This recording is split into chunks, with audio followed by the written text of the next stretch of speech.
गांव की पगडंडियों पर धूल उड़ती थी, मिट्टी के घरों में कटारें थीं और खेतों में गेहूं की बालियां सुनहरी धूप में चमक रही थीं।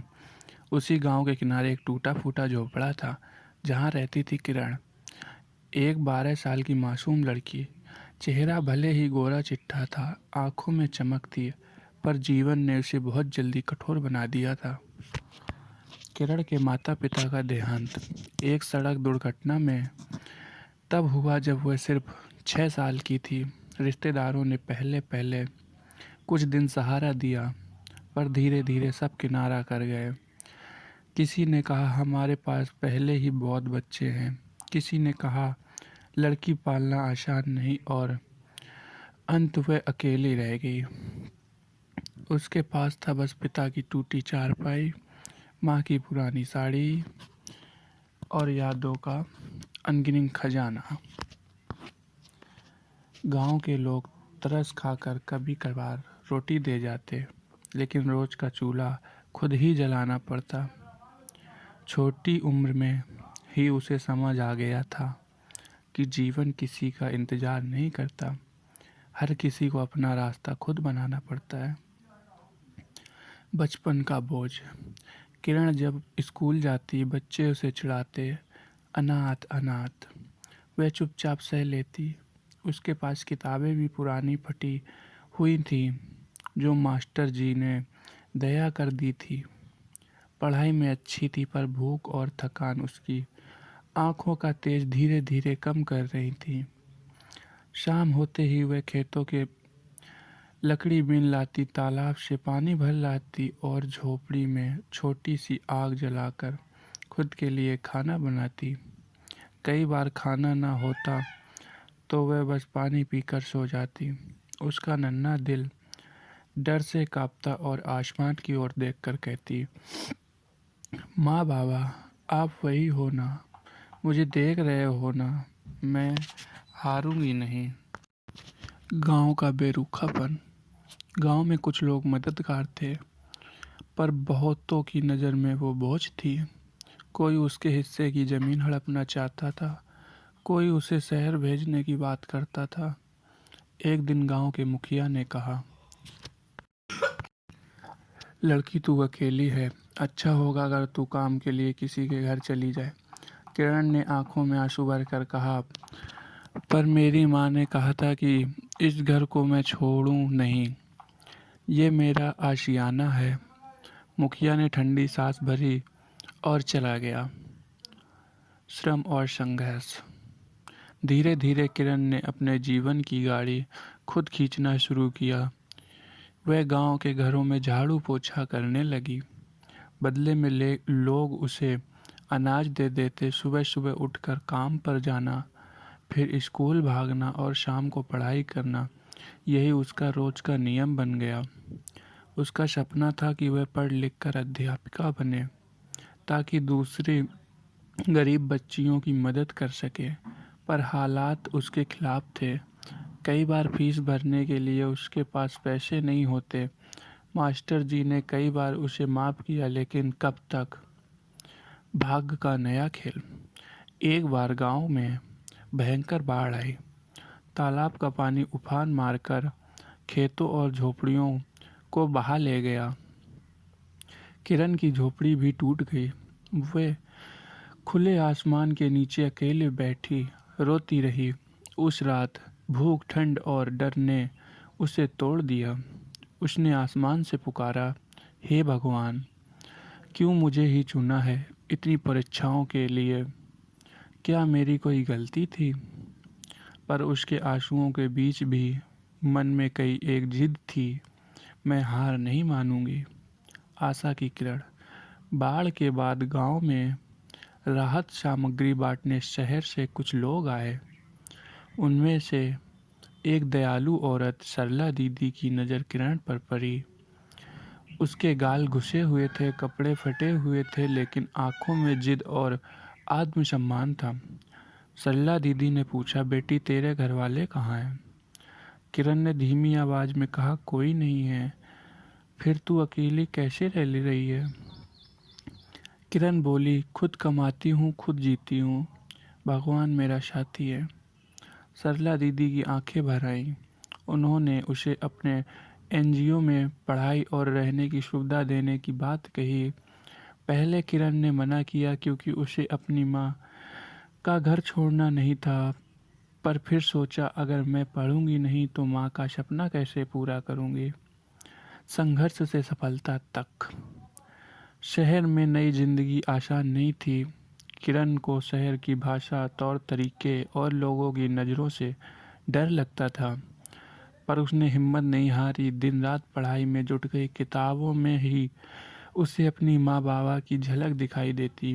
कई साल की मेहनत के बाद वह परीक्षा में अव्वल आई। उसे छात्रवृत्ति मिली। आगे की पढ़ाई करते करते उसने टीचर ट्रेनिंग ली और आखिरकार वह गांव की ही स्कूल में अध्यापिका बनकर लौटी। गांव की बदलती सोच। जब किरण पहली बार अध्यापिका के रूप में गांव आई तो लोग उसे पहचान नहीं पाए। वह लड़की जिसे कभी अनाथ कहकर चिढ़ाते थे आज सबकी आंखों का तारा बन गई थी। बच्चे उसके पास दौड़ते, औरतें उससे सलाह लेने आती। मुखिया ने आकर कहा, बेटी हमने तुझे कम समझा था, तूने साबित कर दिया कि इंसान की कीमत उसके परिवार या धन से नहीं बल्कि उसकी मेहनत और हिम्मत से होती है। किरण ने मुस्कुराते हुए कहा, मैं अनाथ नहीं हूँ, मेरे माता पिता मेरी आत्मा में बसते हैं और अब ये सारे गांव के बच्चे मेरे परिवार हैं। गांव का वही पुराना रास्ता, वही तालाब का किनारा, वही मिट्टी की खुशबू, लेकिन इस बार सब कुछ बदला हुआ था। कारण थी किरण। अब वह पहले वाली भूखी प्यासी अकेली टूटी फूटी झोपड़ी में रहने वाली बच्ची नहीं रही थी। वह अब अध्यापिका बन चुकी थी। उसका पहनावा सादा था पर आत्मविश्वास गगन को छू रहा था। नई शुरुआत। जब उसने गांव के स्कूल में पढ़ना शुरू किया तो बच्चों में एक नई ऊर्जा आ गई। पहले स्कूल आधा खाली रहता था पर अब बच्चे खुद दौड़कर आते थे। वजह थी किरण की स्नेह भरी पढ़ाई। वह किताबों के साथ साथ बच्चों को जीवन जीना भी सिखाती। कभी वह कहती, बच्चों गरीब होना गुनाह नहीं है, गुनाह है मेहनत ना करना। कभी कहती, अगर मैं पढ़ाई छोड़ देती तो आज यहाँ खड़ी नहीं होती, तुम सब भी कर सकते हो। बच्चे उसकी बातें ध्यान से सुनते और आंखों में सपने सजाते। गांव की नई सोच। धीरे धीरे गांव वालों का रवैया भी बदलने लगा। वही लोग जो कभी उसे अनाथ कहकर पुकारते थे अब सम्मान से किरण दीदी कहते। गांव की औरतें भी अपनी बेटियों को पढ़ाने लगीं। पहले जहां बेटियों को खेत और घर के कामों में बांध दिया जाता था, वहीं अब लोग कहने लगे, अगर किरण पढ़ लिख कर अध्यापिका बन सकती है तो हमारी बेटियां क्यों नहीं। संघर्ष फिर से। पर जीवन आसान नहीं था। गांव के स्कूल की हालत बहुत खराब थी। छत टपकती थी, बेंच टूटी हुई थी और बच्चों के पास किताबें तक नहीं थी। किरण ने पंचायत से कई बार गुहार लगाई पर हर बार बहाना बना दिया जाता, फंड नहीं है, अभी चुनाव आने वाले हैं, बाद में देखेंगे। किरण का मन टूटा नहीं। उसने ठान लिया कि चाहे जो हो, बच्चों को पढ़ाने का हक दिलाकर रहेंगी। उसने शहर में पढ़ाई के दौरान सरला दीदी और उनके एनजीओ से संपर्क किया। मदद की रोशनी। कुछ ही महीनों में एनजीओ ने गांव में छोटी सी मदद भेजनी शुरू की। किताबें, स्लेट, पेंसिल और ब्लैक बोर्ड। बच्चों की आंखों में चमक लौट आई। किरण ने स्कूल की दीवारों पर खुद रंग करवाया। गांव के युवकों को साथ लेकर कक्षाओं की सफाई की। धीरे धीरे स्कूल चमकने लगा। यह देखकर गांव वालों के मन में गर्व जागा। सबने मिलकर एक वादा किया कि अब गांव में कोई बच्चा अनपढ़ नहीं रहेगा। किरण का सपना अब बड़ा हो गया था। वह सिर्फ अध्यापिका नहीं रहना चाहती थी बल्कि गांव का पहला अनाथालय सह विद्यालय खोलना चाहती थी, ताकि वे सारे बच्चे जिन्हें माँ बाप का सहारा नहीं है, शिक्षा और परिवार का प्यार पा सकें। पर इसके लिए बहुत धन चाहिए था।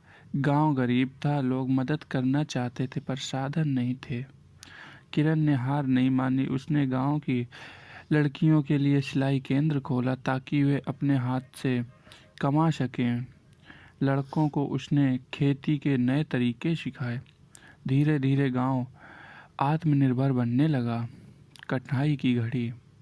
जैसे ही सब अच्छा होने लगा, एक नई मुसीबत आ गई। गांव के पास ही एक बड़े जमींदार की नज़र उस जमीन पर पड़ी जहां किरण बच्चों का अनाथालय बनवाना चाहती थी। वह बोला, ये ज़मीन मेरी है, यहाँ मेरी फैक्ट्री बनेगी। गांव वाले डर गए। उन्होंने कहा, किरण बेटी, तू जमींदार से मत उलझ, वह बहुत ताकतवर है। पर किरण ने दृढ़ आवाज़ में कहा, यह ज़मीन बच्चों का हक है, अगर ज़रूरत पड़ी तो मैं अदालत जाऊंगी। साहस की जीत।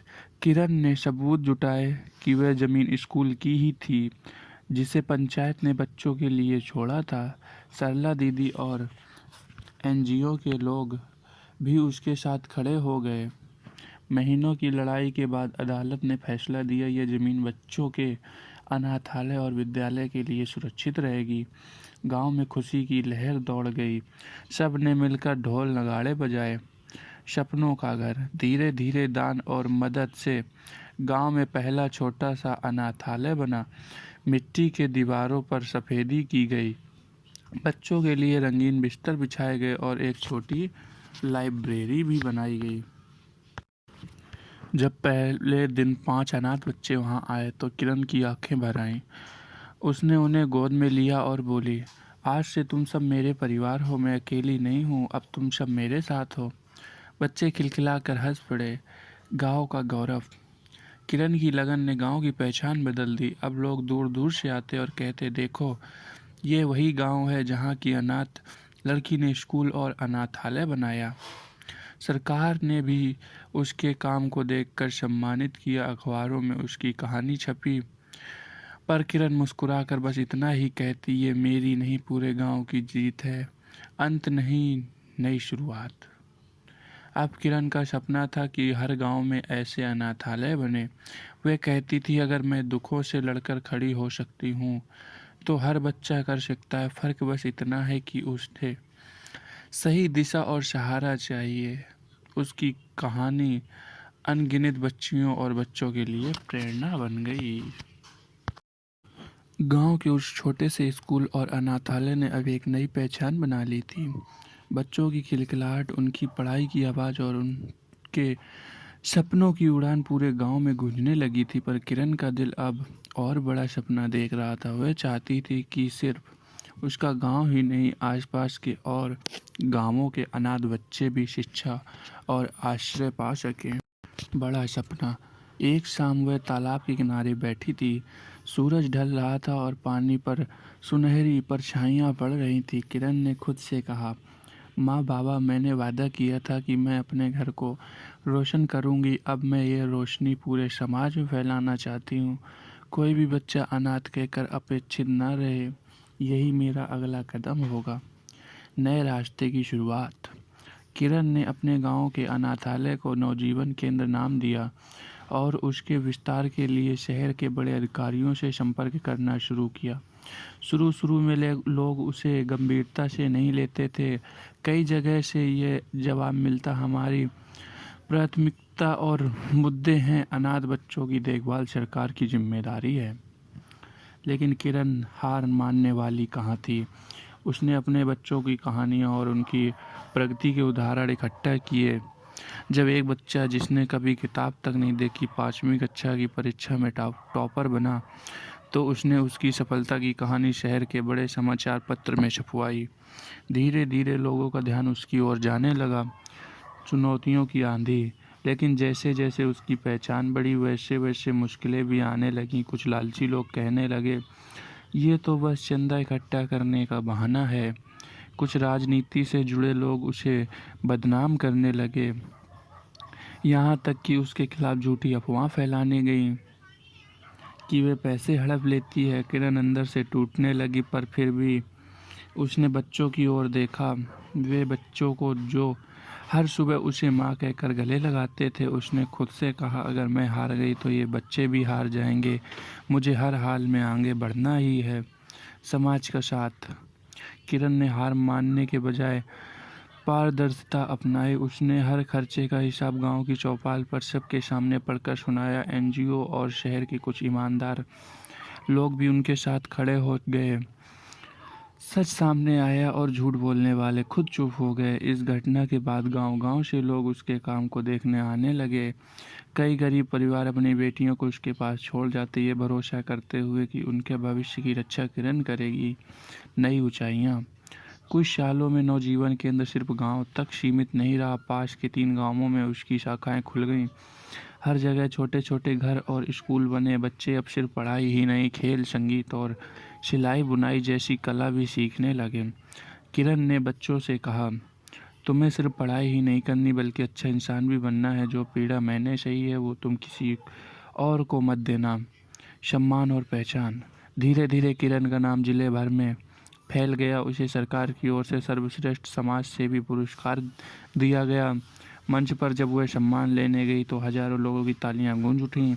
लेकिन उसने मुस्कुराकर कहा, यह पुरस्कार मेरा नहीं, ये उन बच्चों का है जिन्होंने अपनी मेहनत से ये साबित किया है कि अनाथ होकर भी कमजोरी नहीं बल्कि मजबूती का दूसरा नाम है। अंतर्राष्ट्रीय पहचान। किरण का नाम और काम अब देश की सीमाओं के बाहर भी पहुंचा।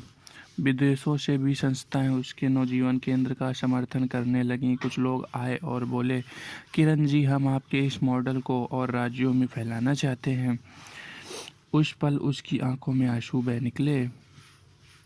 उसे लगा उसके माता पिता कहीं ऊपर से उसकी जीत देख रहे हैं। आत्मचिंतन की रात। एक रात जब सब बच्चे सो चुके थे, किरण आंगन में बैठी थी। हवा ठंडी थी, आसमान में चांद चमक रहा था। उसने खुद से कहा, कभी मैं इस आंगन में अकेली बैठकर रोया करती थी, आज मेरे पास सैकड़ों बच्चों की हंसी है। कभी मैं भूख से तड़पती थी, आज मेरे बच्चे भरपेट खाते हैं। ये सब मेरे माँ बाबा की दुआ और मेरी हिम्मत का फल है। गांव का कायाकल्प। अब गांव के कोई भी बच्चा अनपढ़ नहीं रहेगा। औरतों का आत्मनिर्भर हो गई। पुरुष खेती में आधुनिक तरीके से लग गए। जो गांव कभी पिछड़ा हुआ माना जाता था अब एक उदाहरण बन गया। लोग दूर दूर से आकर कहते, ये गांव तो किरण का गांव है, जहां से रोशनी पूरे इलाके में फैली है।